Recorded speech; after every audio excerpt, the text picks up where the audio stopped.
Bengaluru Mysuru express ವೇನಲ್ಲಿ ಭೀಕರವಾದಂತಹ ಅಪಘಾತ ಸಂಭವಿಸಿದೆ. ಇತ್ತೀಚೆಗೆ ಸ್ವಲ್ಪ ಕಡಿಮೆ ಆಗಿತ್ತು, ಬಟ್ ಈಗ ಮತ್ತೆ ಅದೇ ರೀತಿಯಾಗಿ ಕಾಣಿಸ್ತಾ ಇದೆ.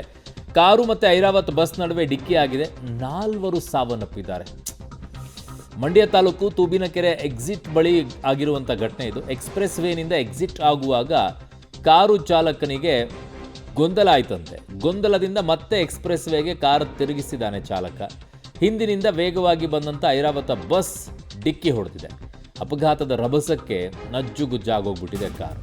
ಹೈವೇಗಳಲ್ಲಿ ಕ್ರಾಸ್ ಮಾಡಬೇಕಾದ್ರಾಗಿರ್ಬೋದು, ಕಾರನ್ನು ರಿವರ್ಸ್ ತೊಗೊಂಡು ಮತ್ತೆ ನಾನು ಆ ಕಡೆಗೆ ತೊಗೊಳ್ಬೇಕಾಗಿರ್ಬೋದು, ಬಹಳ ಜಾಗರೂಕತೆ ಬೇಕು. ಕಾರಣ ಬರುವಂಥ ವೆಹಿಕಲ್ಸ್ಗಳು 100-120 ಕಿಲೋಮೀಟರ್ ಸ್ಪೀಡಲ್ಲಿ ಬರುತ್ತೆ.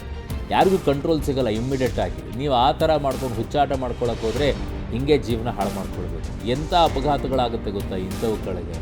ಅವನೆಲ್ಲೋ ಕ್ರಾಸ್ ಮಾಡೋಕ್ಕೆ ಹೋಗ್ತಾನಂತೆ, ಆ ಕಡೆಯಿಂದ ಬಂದಿರ್ತಾನೆ. ಅವನಿಗೇನು ಕಾನ್ಫಿಡೆನ್ಸ್ ಅಂದರೆ ಅವನು ಆ ಕಡೆಯಿಂದ ಬರೋಷ್ಟೊತ್ತಿಗೆ ನಾನು ಪಾಸ್ ಆಗಿಬಿಡ್ತೀನಿ ಅಂತ ಹೇಳಿ. ಕನಿಷ್ಠ ಕಾಮನ್ ಸೆನ್ಸ್ ಬೇಡವ, ಅಲ್ಲಿದ್ದು ಎಷ್ಟು ವೇಗದಲ್ಲಿ ಬರುತ್ತೆ ಅಂತ ಹೇಳಿ.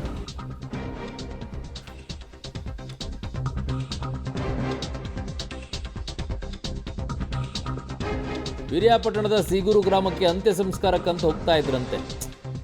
ಅಂತ್ಯ ಸಂಸ್ಕಾರಕ್ಕೆ ಹೋಗ್ತಾ ಇದ್ದವರದ್ದೇ ಈಗ ಅಂತ್ಯ ಸಂಸ್ಕಾರ ಮಾಡುವಂಥ ಪರಿಸ್ಥಿತಿ ಬಂದಿದೆ. ವಿರಿಯಾಪಟ್ಟಣದ ಸೀಗೂರು ಗ್ರಾಮಕ್ಕೆ ಅಂತ್ಯ ಸಂಸ್ಕಾರಕ್ಕೆ ಹೋಗ್ತಾ ಇದ್ದಂಥವ್ರು ಇವ್ರ ಕಾರ್ನಲ್ಲಿ ಹೋಗ್ತಾ ಇದ್ದಂಥವರೇ ಈಗ ದುರಂತವಾಗಿ ಅಂತ್ಯ ಕಂಡಿದ್ದಾರೆ. ಅವರದ್ದೇ ಅಂತ್ಯ ಸಂಸ್ಕಾರ ಮಾಡಬೇಕಾದಂಥ ಪರಿಸ್ಥಿತಿ. ಏನ್ರಿ ಅನ್ಯಾಯವಾಗಿ ಸಾವನ್ನು ಹತ್ತಿರಕ್ಕೆ ತೊಗೊಂಡ್ಬಿಡ್ತೀರಲ್ಲ ಅಂತ. ಬೆಂಗಳೂರಿನ JP ನಗರದವರಂತೆ ಅವರು ಅನ್ಯಾಯವಾಗಿ ಈ ರೀತಿಯಾಗಿ ಸಾವುಗಳನ್ನು ತಂದಿಟ್ಕೊಂಡ್ಬಿಡ್ತೀರಲ್ಲ.